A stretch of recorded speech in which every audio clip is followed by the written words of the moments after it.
Amigas y amigos del canal universitario, tengan ustedes muy buenos días. Soy el doctor Gustavo Mendoza Ríos, profesor emérito de la Facultad de Medicina y Ginecobstetra, que tiene el placer de ingresar a vuestros hogares mediante su programa Cuidemos tu Salud. Programa que, como ustedes bien saben, es patrocinado por nuestra facultad, la Facultad de Medicina de la UNSA. Hoy hemos de tener el gusto de conversar con una magnífica profesional. Le hemos pedido hablar de un tema sumamente importante, el de las cefaleas. Cualquier ser humano a lo largo de su vida ha presentado un dolor de cabeza, pero hay cefaleas que afectan terriblemente la calidad de vida de las personas. Son invalidantes, perjudican en el trabajo, en el colegio y, en fin, en toda actividad humana. Para ello, hemos de conversar con la doctora María Isabel Cusicanqui. La doctora Cusicanqui es médica especializada en neurología, pero además es docente de la Universidad Mayor de San Andrés, al margen de que hace docente asistencia con los médicos residentes en el área que corresponde. Por lo tanto, esta conversación va a ser sumamente importante e interesante. Pero antes de entrar de lleno a conversar con nuestra invitada, un minuto de reflexión. Realmente parece que quienes tienen circunstancialmente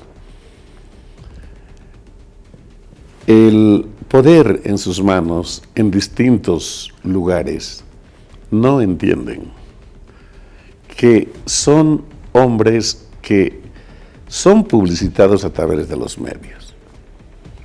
La gente los mira y espera aprender algo de ellos. Infortunadamente, la mayoría lo único que dan son malos ejemplos. Cada vez que se refieren a un adversario, antes amigo, no solamente lo descalifican, lo insultan. Y hemos llegado al grado de que, a más de los improperios, se utilizan palabras disparates de grueso calibre. Realmente, así se refieren a otras autoridades. Estoy seguro que la juventud que ve estas escenas debe pensar que este es el modo de conducirse normalmente. Estamos normalizando la violencia. Amigos, ojalá ustedes no escuchen este tipo de actuaciones que muy mal dicen de las autoridades de nuestro país y, lo que más nos preocupa, la juventud, que viendo estos ejemplos realmente ojalá no los reproduzcan. Ya dijimos, en los colegios se está produciendo una serie de expresiones violentas. No es casual, viene de algún lugar. Este es uno de los que originan aquello, precisamente. Dicho esto, amigos, permítanme ir al sector La Facultad de Medicina Informa.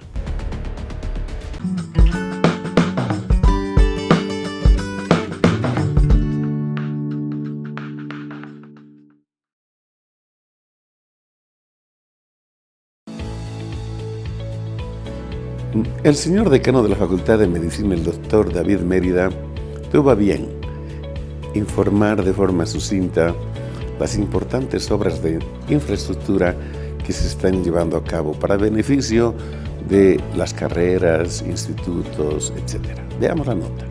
Con recursos propios, Medicina de la UNSA realiza importantes obras.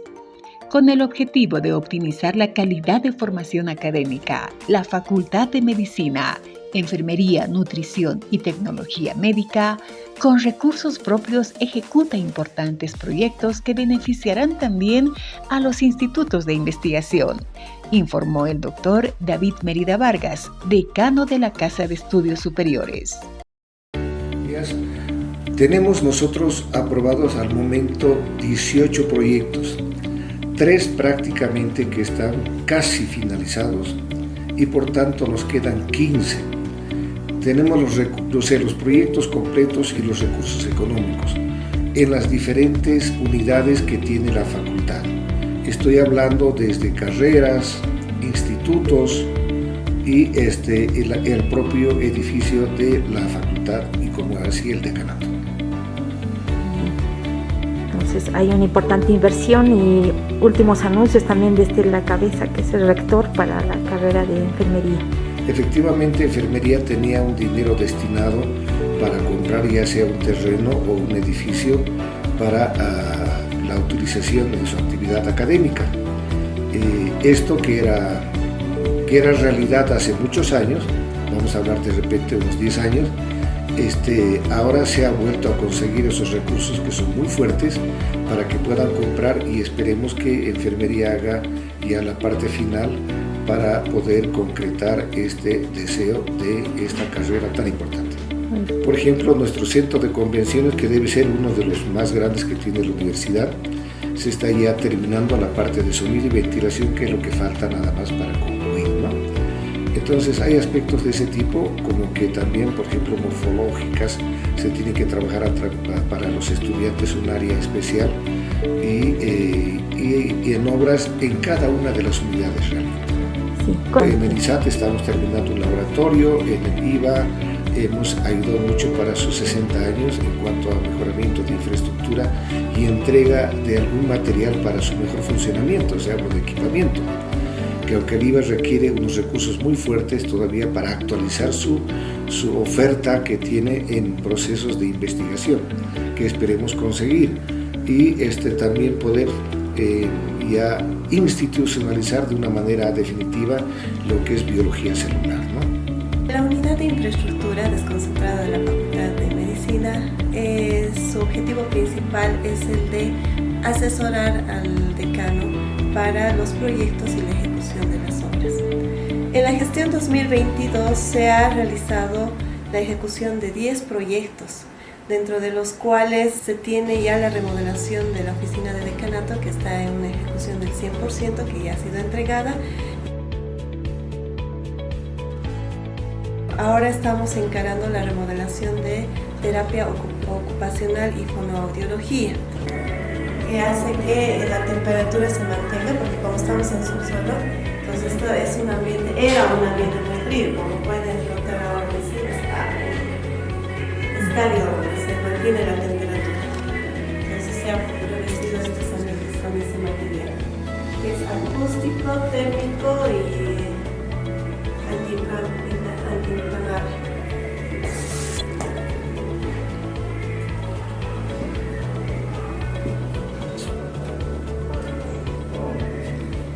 Y así también se está llevando a cabo el equipamiento tecnológico del centro de convenciones que está en el edificio de la carrera de tecnología médica, dentro de los cuales tenemos el equipamiento de sonido y la renovación de aire. Dentro de los proyectos ya ejecutados, más los proyectos que se han financiado en la gestión 2022, hemos tenido un financiamiento de 1.823.179. Así también en la gestión 2023 se ha ejecutado otros 8 proyectos, de los cuales han sido financiados los mismos 8 con un monto de 618.396 bolivianos, haciendo un total de 2.441.575 que ha sido recuperado de la administración central. Este financiamiento no solamente es para una sola carrera, sino para las 4 carreras que tenemos dentro de la Facultad de Medicina. Se ha hecho también la programación de los 15 proyectos que estarían siendo faltantes en el proceso de contratación para esta gestión. Entonces, esta gestión vamos a llevar los procesos de contratación para luego hacer la ejecución de estos proyectos, ¿no? Así también tenemos dentro de nuestro fondo de mantenimiento, hemos encarado en la gestión de 2022 varios proyectos pequeños de obras menores, pero que también son incidentes, y ha sido con un monto de 110.936 bolivianos. Entonces, la unidad desconcentrada de infraestructura está encarando varios proyectos y ejecutándose a la vez.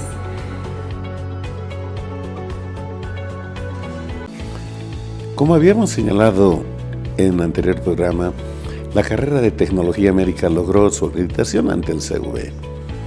El señor vicedecano de nuestra facultad, el doctor Martín Villarroel, se refirió precisamente a este acontecimiento. Carrera de Tecnología Médica recibe acreditación del Comité Ejecutivo de la Universidad Boliviana. El doctor Martín Villarroel, vicedecano de la Facultad de Medicina, felicita a docentes, estudiantes y administrativos de la carrera de Tecnología Médica por el importante logro. Por su parte, Delina Nina, directora de la carrera de Tecnología Médica de la UNSA, reafirmó el compromiso de la institución a seguir trabajando e innovando para la formación con calidad. ¿Nosotros podemos quedar ausentes de aquello? Pues no. ¿Qué tenemos que hacer? Apoyar, impulsar lo que requiera. También se aprobó este año la transferencia de recursos de Administración Central para la adecuación de los laboratorios de laboratorio clínico, me parece, ¿no? Sí. Para que se adecúen los laboratorios. Estaba hecho el edificio, pero con visión de hace 10, 12 años. ¿Qué ha cambiado un poco la visión ahora? Entonces, voy a intentar modificar lo que se puede hacer en ese sentido. Y también seguro con la parte del gabinete de fisioterapia en la parte infantil de neurodesarrollo, me parece, que si no me equivoco, por favor, si me equivoco, me corrigen. También se va a impulsar, se está intentando a través de las direcciones de mención, los jefaturas de mención, la carrera de los convenios respectivos para que esto tenga una prospección de apoyo a la comunidad. Entonces, las actividades mismas que han sido realizadas para poder lograr a lo que hemos llegado. Ser una carrera acreditada, ¿no?, a nivel de la CV es un hecho trascendental en nuestra carrera, más aún siendo nuestra primera acreditación. Y ahí que quiero resaltar, y como directora de la carrera de Tecnología Médica, agradecerles por el gran trabajo que han realizado docentes, estudiantes y el plantel administrativo.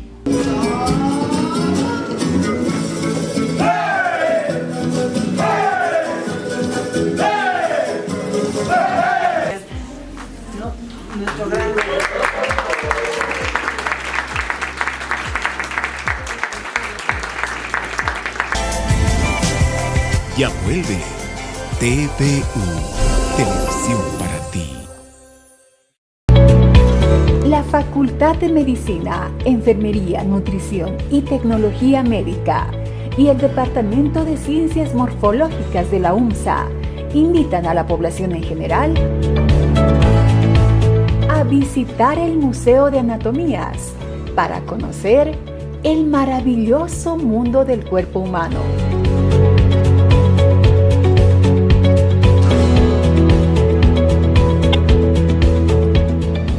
A través de visitas guiadas, demostrativas y orientativas podrás conocer diferentes espacios, como ser la anatomía comparada, modelos anatómicos, osteología, neuroanatomía, embriología, histología, nuestra parte de disección y modelos anatómicos. Así hacemos nuestra invitación de lunes a viernes en horarios de 9 a 12 p.m. y de 2 a 6 p.m. Invitamos y hacemos extensiva nuestra invitación a todas las facultades de la Universidad Mayor de San Andrés, también a otras universidades, colegios, instituciones, a que puedan venir a este museo y tener una experiencia inolvidable.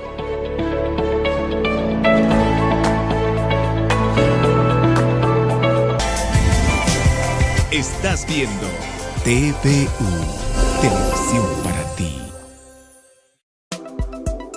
Distinguidos amigos, como lo habíamos señalado precedentemente, tenemos el gusto de contar en el set con nuestra invitada de hoy, la doctora María Isabel Cusicanqui Giles. Lo dijimos y reiteramos, es una profesional médica cirujana que tiene como especialidad la neurología. Ella trabaja en el Hospital de Clínicas Universitario, precisamente en el servicio de neurología, y es profesora titular de la Universidad Mayor de San Andrés. Pues con ella vamos a hablar de este tema tan importante como es el de la cefalea. Antes de entrar en tema, permítanme saludar a la doctora y presentarles en este momento y oportunidad. Doctora, muy buenos días, qué gusto saludarla. ¿Cómo está, doctor? Buenos y gracias días. por atender nuestra invitación. Buenos días, doctor, y buenos días, estimado público. Doctora, la hemos convocado, y gracias por su gentileza, para hablar de algo que es de su dominio. Sabemos que usted se ha especializado también en lo que los neurólogos dan como gran importancia, y es este síntoma, como es el de la cefalea, que puede además ser a lo mejor hasta la misma enfermedad. Entonces, mi querida doctora, para entrar de lleno, porque la audiencia espera, podríamos decir como preámbulo, la cefalea es uno de los síntomas que más frecuentemente afectan al ser humano. No creo que haya ser humano, doctora, que no haya sentido un dolor de cabeza a lo largo de su vida.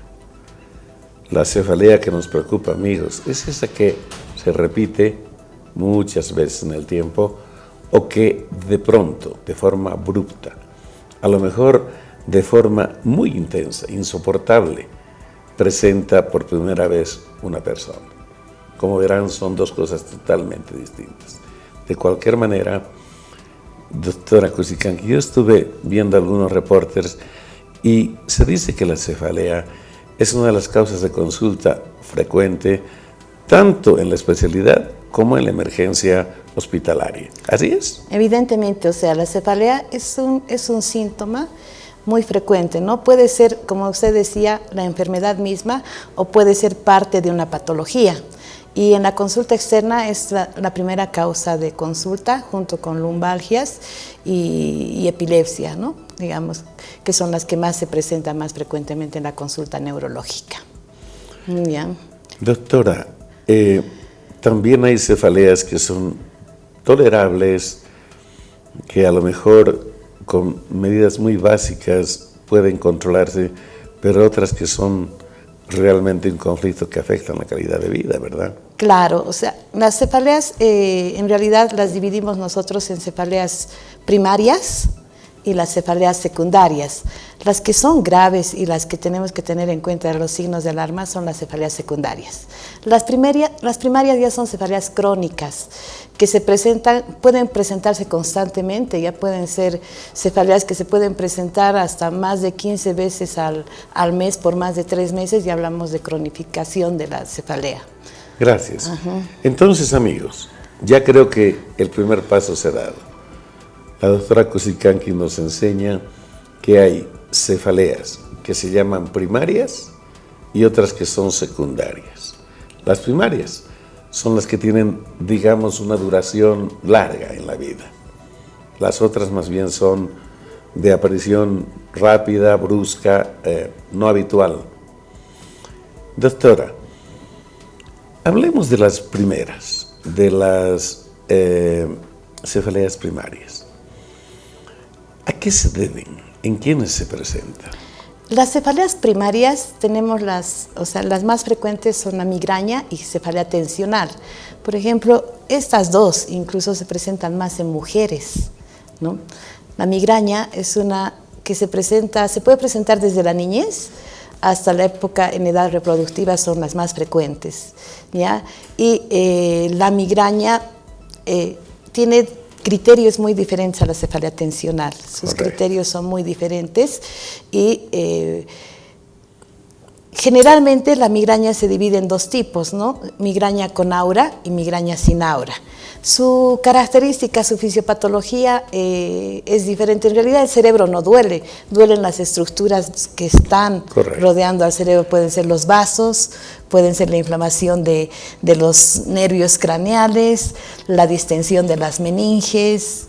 Esas son las causas, digamos, de dolor, pero el cerebro en sí no. Vamos a hablar de la migraña como un ejemplo de la cefalea primaria. Pero ahora, por favor, díganos, ¿qué provocaría la cefalea secundaria, esta que a veces se convierte en más urgente de atenderse que las primarias? Bueno, hay que tener en cuenta, y existe un mnemotécnico muchas veces que es el SNUP 10, ¿ya? Donde, por ejemplo, hay que tener en cuenta y hay que tener los signos de alarma de una cefalea. Por ejemplo, un dolor de cabeza asociado a pérdida de peso, a fiebre, dolor de cabeza asociado a traumatismo cráneoencefálico, dolor de cabeza que se presenta en forma abrupta, súbita y es intenso, a una hemorragia subaracnoidea, puede ser un dolor de cabeza que se presenta en una persona mayor de 55 años, nos puede estar hablando de una arteritis temporal, una cefalea que se presenta en una persona con infecciones, donde podemos encontrar en la exploración física signos meningios, ahí podemos estar hablando de una meningitis. Entonces hay signos de alarma que nos pueden avisar tanto en la anamnesis como en la exploración física, ¿no? Correcto. Entonces, doctora, cuando hablamos de cefalea secundaria, estamos hablando de la presencia de un episodio de cefalea que habitualmente no tenía el paciente, ¿verdad? Exacto. Y usted, qué bueno que ha señalado tantas causas, e intentaremos poner un ejemplo. Usted dijo la última, cuando hay inflamación, especialmente de estas membranas que cubren el cerebro, podemos estar hablando más fiebre de una meningitis. Exacto. Un paciente que presenta fiebre, digamos, vómitos, náuseas, rigidez de nuca, entonces ya estamos hablando de una meningitis, y ahí eso es alarma, ¿no? Desde luego, y de acuerdo al cuadro que ustedes diagnostiquen, harán los exámenes de laboratorio, de gabinete que correspondan. Exacto, ahí hay que hacer, bueno, en este caso, en una meningitis, lo más importante es, bueno, una tomografía y una punción lumbar, ¿no? Correcto. Una punción lumbar. La doctora lo que dice es que al poner una aguja a nivel de la columna, va a obtener líquido cefalorraquídeo que va a ser analizado y va a confirmar su diagnóstico. Exacto. Obviamente las meningitis también tienen muchos orígenes en tema de microorganismos. No es un solo microorganismo y los especialistas dirigirán su terapéutica donde corresponde. Doctora, otra causa de cefalea, por ejemplo, un traumatismo cráneoencefálico, puede ser causa también de cefalea intensa, ¿verdad? Un traumatismo cráneoencefálico puede ser causa de cefalea intensa. Es importante tener en observación al paciente y hacerle los exámenes complementarios, porque puede tratarse de una hemorragia intraparenquimatosa, un hematoma subdural, epidural. Entonces hay que internarlo y tenerlo en observación y ver si presenta signos de focalización y realizar imágenes si son necesarias, ¿no? Correcto. Es que, amigos, cuando un ser humano se golpea la cabeza y pierde la conciencia, peor todavía, existe la posibilidad de lo que dijo la doctora, que hay hemorragia. Exacto. En cualquier lugar. Intraparenquimatosa quiere decir dentro del propio cerebro, dentro de la masa encefálica. Pero la masa tiene unas membranas que le cubren. Y pueden romperse vasos que están dentro de las membranas cerca del cerebro o fuera.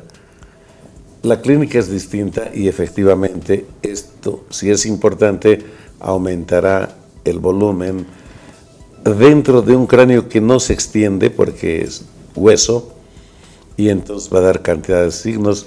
Doctora, cuando la hemorragia es severa puede terminar con la vida de la gente, ¿verdad? Exacto, porque el paciente puede presentar signos de hipertensión endocraniana, entrar con cefalea, náuseas, vómitos, después hasta coma, ¿no? Entonces el paciente va a estar en coma y es importante tener en cuenta estos antecedentes. Si es una persona mayor y ha tenido un trauma, muchas veces tarda más, a veces tarda 1 mes, 2 meses en formarse el hematoma subdural y uno se da cuenta, sobre todo porque empieza a tener alteración de no solamente la conciencia, sino también alteración de las funciones corticales, ¿no? Correcto. Entonces, amigos, en estos casos, doctora, lo aconsejable es la observación, ¿verdad? Es bien importante que nosotros observemos al paciente por lo menos entre 24 a 48 horas para saber si está presentando, qué síntomas está presentando el paciente para que nosotros podamos actuar de inmediato, ¿no?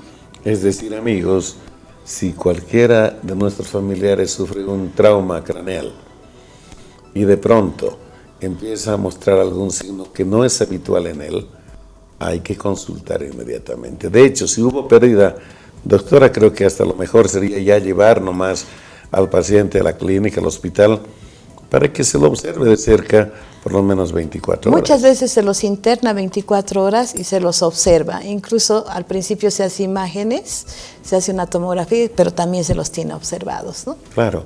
Yo creo que, amigos, esto es sumamente importante. Doctora, otra causa de cefalea así brusca podría deberse a otros problemas o que aparece y que van increciendo, por ejemplo, tumores, ¿verdad? Los tumores son más, nos dan un dolor de cabeza que es un dolor progresivo, ¿no? No es un dolor súbito, más bien es un dolor progresivo y constante. Entonces, en ese caso ya el paciente puede empezar a presentar signos de focalización, compromiso de los nervios craneales, puede tener parálisis de un brazo, de una pierna, entonces ya nos damos cuenta, ¿no? Qué bueno que señala esto la doctora Cusicanqui, porque el dolor aparece y va aumentando paulatinamente con el tiempo. Y lo que dijo, cuando la doctora dice focalización, quiere decir que un área del cerebro se va afectando y repercute sobre alguna parte, digamos, de nuestro aparato locomotor, para decirlo groseramente, sí, ¿no? Entonces, a lo mejor hay debilidad en un brazo o en una pierna, en fin, y esto llama mucho la atención. Obviamente un examen clínico especializado va a definir rápidamente de qué se trata. Claro, porque esta pérdida de fuerza, digamos, la parálisis de la mitad del cuerpo derecho e izquierdo es progresiva, ¿no? No se presenta en forma brusca. Correcto. ¿No? Amigos, hemos de seguir aprendiendo de la doctora Cusicanqui qué otras cosas pueden provocar cefalea secundaria, pero permítanme ir a un pequeño corte y al retorno continuamos.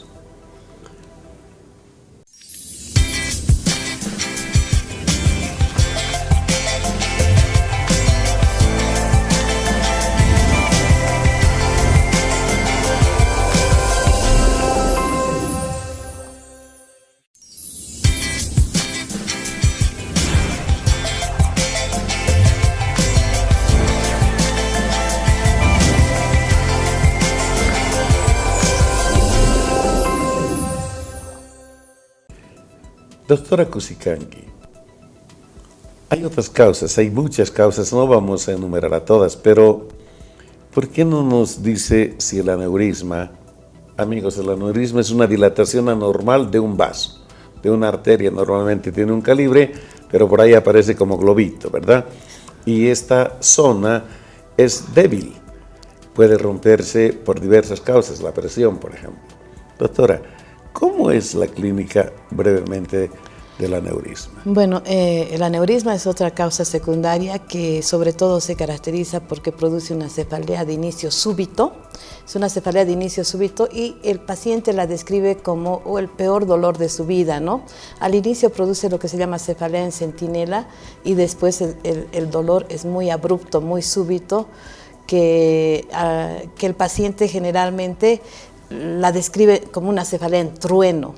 Esta es la característica de este tipo de cefalea, además que se acompaña de signos. El paciente puede presentar signos meningios, puede presentar rigidez de nuca, puede presentar otros signos meningios, ¿no? Por esta irritación que produce la sangre, ¿no? Doctora, yo creo que acá a la gente podríamos decirle que si la cefalea va de pronto apareciendo y va mostrándose cotidianamente, no podemos ignorarla, ¿no? Es mejor descartar cualquiera de estas situaciones que son graves, como el aneurisma, por ejemplo. Yo he visto la rotura de aneurismas. Doctora, roto el aneurisma, no he visto ni un paciente salvar su vida. Obvio, yo he visto poco porque no soy del área. Para graficar la gravedad del tema, seguramente ustedes valoran la magnitud del vaso afectado y otras cosas y seguramente tienen mejores resultados pero dejan secuelas también. Claro, actualmente ya, digamos, se puede actuar más rápido, ahora con los estudios complementarios que existen, la angiotomografía, angioresonancia y todo se puede detectar más, se ¿no? rompa. Se puede, o si se rompe, por ejemplo, se puede detectar también. Correcto. ¿No? Pero hay que actuar de inmediato. Por eso yo creo que una persona que tiene dolor de cabeza, es importante que siempre vaya al médico, ¿no? Correcto. Vaya al médico y no esperar que este dolor, ¿para qué? Para que se llegue un diagnóstico, para decir, bueno, su cefalea es una primaria o una secundaria, ¿no? De acuerdo. Ajá. Un último ejemplo, doctora, de este tipo de cefaleas secundarias. Afectación de vasos, inflamación de estos, no sé qué. Bueno, hay la cefalea que se presenta y hay que tener cuidado mucho en personas por encima de los 55, 60 años, que se inician en forma abrupta en esta edad, son las vasculitis, ¿no? Las arteritis temporal o arteritis de células gigantes, que se caracteriza porque no solamente produce un dolor de cabeza localizado, sobre todo a nivel temporal, produce una hiperestesia cutánea de lo que es el cuero cabelludo y produce claudicación de la mandíbula. El paciente generalmente refiere dolor al masticar, ¿no? Entonces, a veces la arteria temporal se vuelve tortuosa. En ese caso, se hace el laboratorio, generalmente pedimos un hemograma con una velocidad de eritrosedimentación, donde se puede ver que está aumentada y, bueno, es una vasculitis que hay que tratarla con corticoides, ¿no? Correcto. Como ven, amigos, hay una diversidad de cuadros que producen dolor de cabeza. Los especialistas tienen la posibilidad de discriminar clínicamente aquello. El resto de la gente no puede hacerlo, porque se requiere de conocimiento preciso sobre la manifestación clínica de cada cuadro. Por eso la recomendación que da la doctora Cosicán, que me parece sumamente importante. Ahora sí, hablemos de las primarias. Son las crónicas, dijo usted, y de ellas, de todas, estas dos me parecen muy importantes, doctora. La migraña y la cefalea tensional. Hoy más que nunca de moda. Sí, bueno, de todas las cefaleas, casi el 80% constituyen estos dos tipos de cefalea, la migraña y la cefalea tensional. ¿Cuál es la característica de la migraña? La migraña se caracteriza porque es un dolor generalmente que tiene una duración de 4 a 72 horas, es un dolor unilateral, pulsátil, que puede ser de moderada a severa intensidad y que se agrava con la actividad física. Por eso se dice que la migraña es incapacitante, el paciente no puede ni asistir a veces al trabajo, ¿no? La frecuencia, ahora la migraña también puede presentar aura, ¿no? Que sería la migraña con aura. El aura vendría a ser los síntomas que presenta el paciente, que son síntomas sensoriales, ¿no? Antes de que se venga... Antes de que venga el dolor, claro. ¿Ya? Que pueden durar desde 5 minutos a 60 minutos. Estos pueden ser síntomas visuales, por ejemplo, puede presentar zigzag, escotomas, ¿no? Puede presentar también síntomas sensitivos como hormigueo, adormecimiento, puede presentar incluso síntomas del lenguaje, el paciente puede tener problemas para hablar. Correcto. ¿Ya? Y después puede presentar incluso parálisis de mitad de cuerpo, ¿no? Como la migraña hemipléjica. Pero esto tiene que tener duración de 5 a 60 minutos y luego presentarse el dolor de cabeza. Correcto, amigos. Esto probablemente no lo sabían sino los que sufren de migraña con aura. Para diferenciar de migrañas que se presentan sin estos otros signos sensoriales, básicamente que anteceden al ataque migrañoso, le llamaremos coloquialmente. Entonces, doctora, ¿por qué se produce la migraña? Se dice que la migraña tiene en primer lugar un carácter familiar, ¿no? Correcto. Se produce generalmente, cuando hay aura se habla de una dispersión cortical propagada, parece que existe una despolarización que empieza a nivel occipital y va hasta nivel frontal, y eso es lo que nos produce, digamos, una disminución de la circulación, y luego viene el dolor. El dolor viene más por una vasodilatación, por una activación del sistema trigémino vascular, de todo lo que es el nervio trigémino, ¿no? Correcto. De eso es lo que se habla, y últimamente se está hablando también de lo que es el gen liberador del receptor de la calcitonina, ¿no? Que se cree que es el que activa a este sistema trigémino vascular. Ahora, doctor, amigos, aquí lo importante es que comience el cuadro precisamente porque hay siempre presente un problema vascular. ¿Qué hace que se presente el cuadro? Hay factores que gatillan, para decir de alguna manera. Doctora. Hay factores desencadenantes del cuadro, ¿no? Y cada paciente tiene que, digamos, tiene que ver cuál es su factor desencadenante. Correcto. Se habla incluso de la dieta, se habla del exceso de tiramina, se habla, por ejemplo, del queso, del chocolate, se habla del estrés, se habla también por ejemplo, del periodo menstrual. Por eso, la migraña catamenial, donde Exacto. Se habla de los estrógenos que tienen que ver con esto, ¿no? Correcto. Entonces, hay muchas causas que desencadenan este cuadro, y bueno, se habla también del efecto del hipotálamo, ¿no? Correcto. Donde antes incluso de que aparezca el aura o antes de que aparezca el dolor de cabeza, días antes, el paciente empieza a presentar cierta sensación como sensación de hambre, bostezos, que están dados más bien por el hipotálamo, ¿no? Acaba de decir algo interesante. Los prodromos. El hambre también produce migraña. Sí, es un... El no dormir también. Creo que esto migraña. Es muy importante, doctora. En este tiempo la gente no duerme bien. No. Porque de verdad la crisis y los problemas cotidianos afectan de una o de otra manera a toda la población. Exacto. ¿No es cierto? Entonces, y como las damas están un poquito más predispuestas que los varones y son las que se llevan toda la carga de la familia, son las más propensas a desencadenar estos cuadros, ¿no? Eso sí. Es muy frecuente en las mujeres, ¿no? Y sobre todo en esta edad reproductiva que tienen, ¿no? Exactamente. Doctora, ¿con qué frecuencia se suelen presentar estos ataques migrañosos en la gente? Sí. ¿Hay una regularidad, una periodicidad o es muy variable? Se habla mucho de la migraña, por ejemplo, episódica y de la migraña crónica.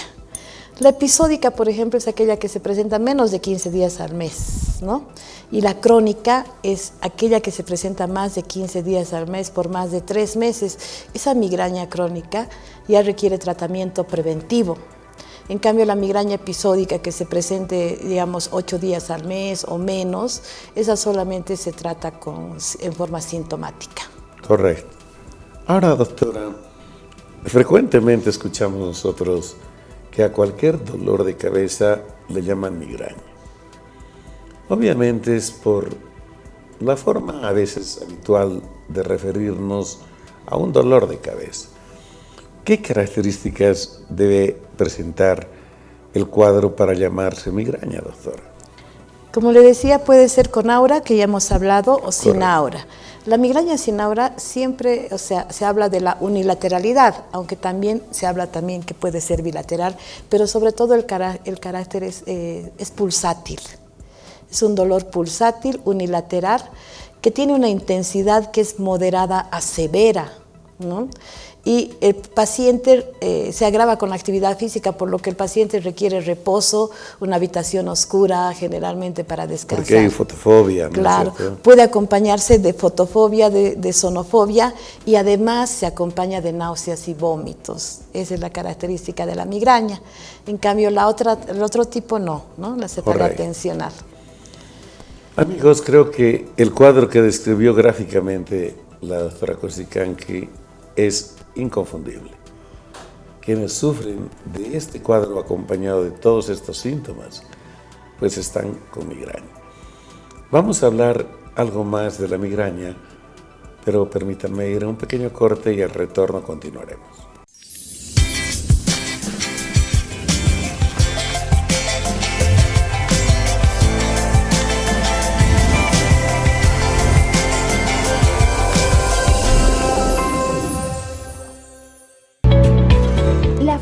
Facultad de Medicina, Enfermería, Nutrición y Tecnología Médica y el Departamento de Ciencias Morfológicas de la UMSA invitan a la población en general a visitar el Museo de Anatomías para conocer el maravilloso mundo del cuerpo humano.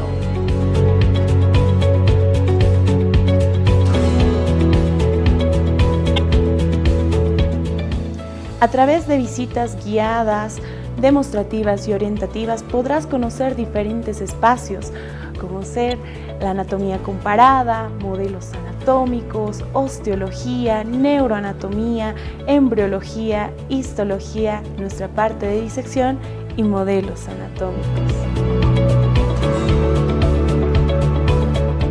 Así hacemos nuestra invitación de lunes a viernes en horarios de 9 a 12 p.m. y de 2 a 6 p.m. Invitamos y hacemos extensiva nuestra invitación a todas las facultades de la Universidad Mayor de San Andrés, también a otras universidades, colegios, instituciones, a que puedan venir a este museo y tener una experiencia inolvidable.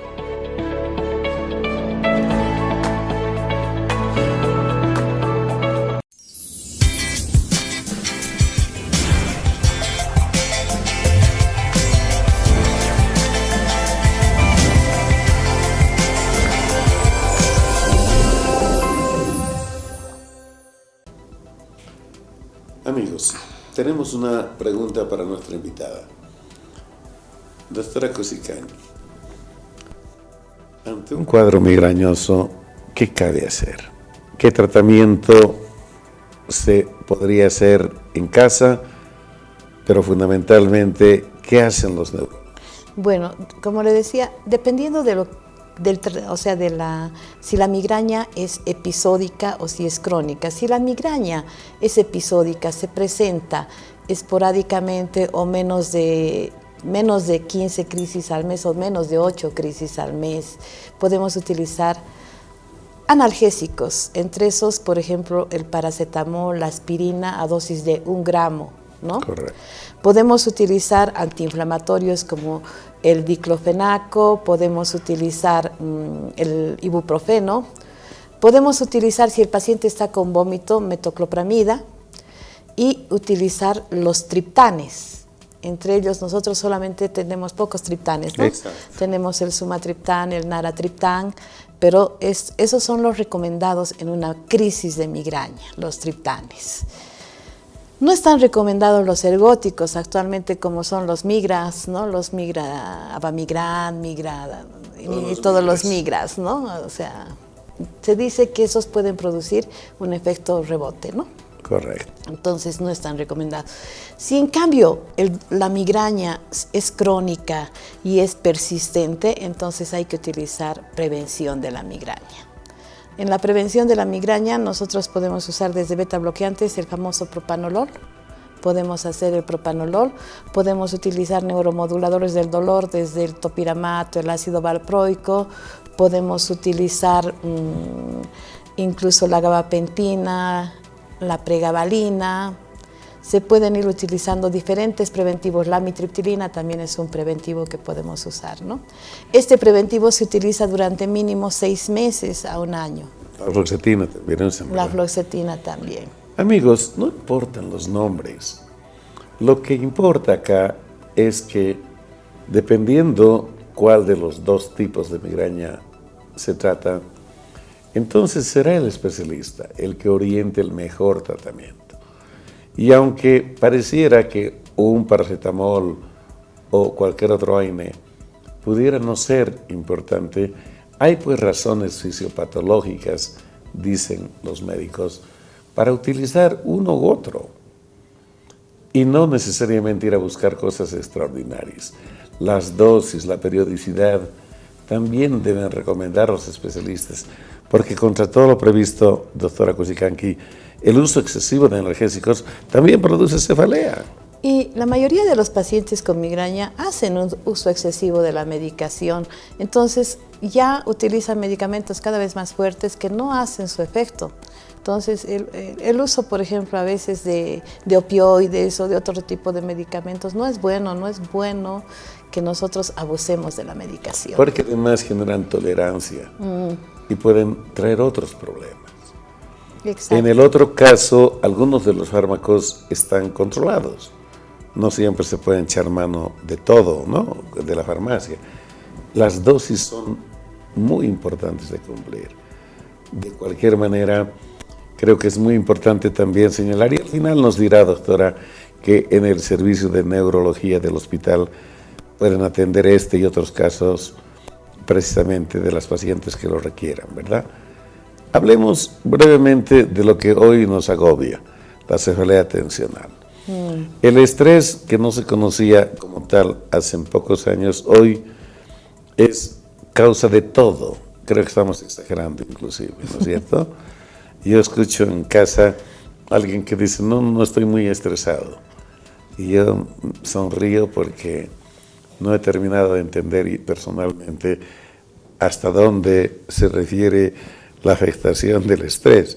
Pero bueno, es individual, es como uno afronta la vida y definitivamente cómo toma las cosas, ¿no? Y las suele digerir o no. Doctora, ¿a qué se refiere? ¿Qué provoca aquello?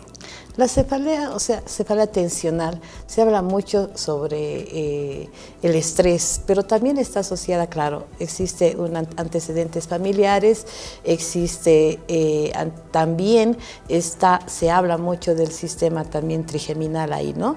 Pero sobre todo se habla de los músculos, de la musculatura, digamos, craneal y cervical, ¿no? Que se habla sobre todo de la contractura de toda esta musculatura, ¿no? Correcto. Que se va produciendo por diferentes factores. Pero la característica de la cefalea tensional es que es un dolor más bien bilateral. Es un dolor bilateral que el paciente lo describe como opresivo, que es como si tuviera una wincha en el cerebro que va desde la región frontal hasta la región occipital, como si estuviera atontado. La describe así. En realidad la cefalea tiene una intensidad de leve a moderada y no agrava la actividad física, o sea, el paciente puede ir a trabajar, puede realizar sus actividades cotidianas, aunque está con el dolor constante, pero lo puede tolerar. Correcto. ¿Cómo manejan estos tipos de cefalea en términos generales?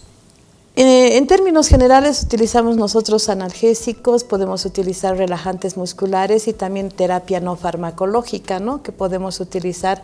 Ahí está, por ejemplo, utilizamos mucho la rehabilitación. Correcto. La terapia neural en la rehabilitación, ¿no? El ejercicio tal vez. Exacto. Regulado, ¿no es cierto? Es importante siempre, ya sea en la migraña o en la cefalea tensional, esto del ejercicio, de la alimentación, ¿no?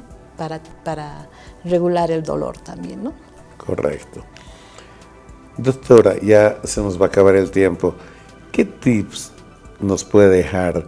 Primero, para prevenir, si es posible, los ataques migrañosos, la cefalea en general. Y luego, para hacer una consulta oportuna, para no sufrir de este mal que en verdad nos aqueja a todos en algún momento.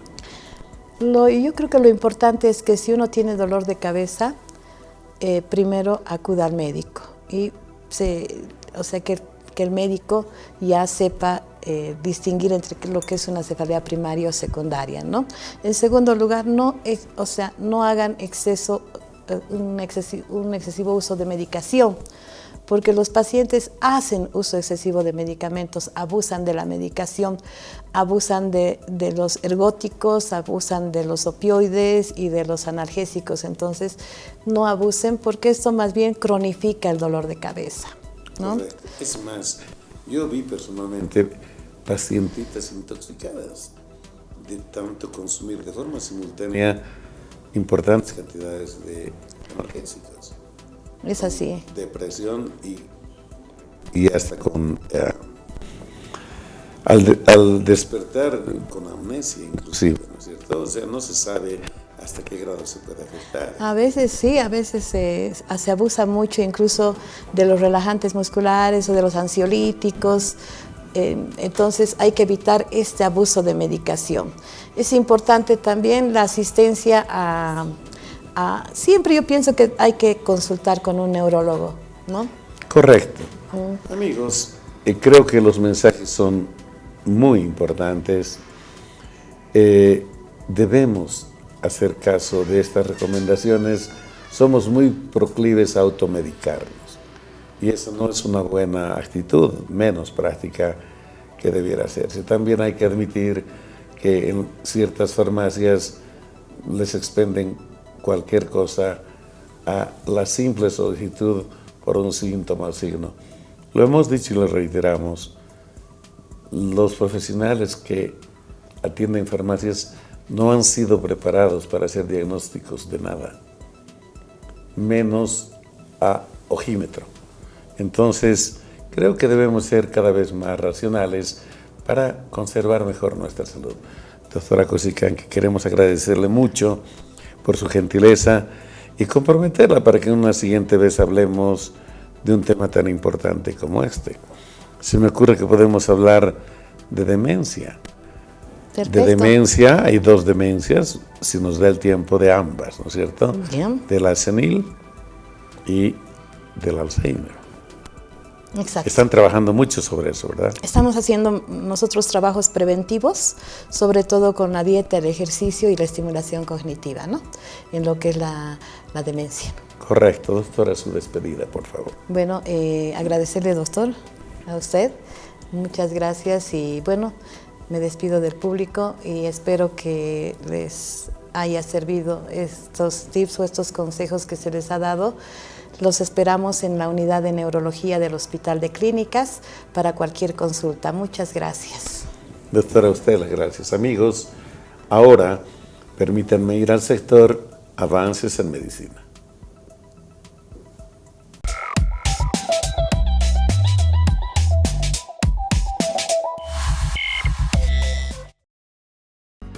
Estos biomarcadores son generados mediante dispositivos electrónicos que están en contacto con nuestro cuerpo, como por ejemplo los relojes inteligentes. Mediante sensores específicos, estos dispositivos pueden registrar cambios fisiológicos en nuestro cuerpo y transmitirlos a un centro de procesamiento. Mediante la colección de datos de personas afectadas y personas sanas, se puede determinar la variación en la señal y de esta forma utilizarla como un marcador de patología. Todos los tipos de biomarcadores utilizados en conjunto permiten la individualización de los pacientes y el tratamiento personalizado a cada uno de ellos. La personalización del tratamiento permite maximizar la respuesta y de esta forma garantizar el mejor efecto terapéutico posible. Ahora veamos un ejemplo práctico de la utilización de los biomarcadores en el manejo del cáncer de pulmón. Como vimos anteriormente, el cáncer se origina primeramente de células normales. Estas células reciben un estímulo que en el caso puntual del cáncer de pulmón puede ser humo de tabaco o contaminación ambiental, provocando su crecimiento y división descontrolados.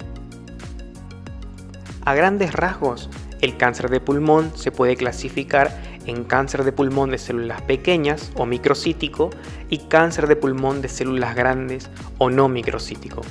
El cáncer de pulmón de células grandes es el más frecuente y a su vez se subdivide en carcinoma de células escamosas o epidermioide, adenocarcinoma y carcinoma indiferenciado de células grandes.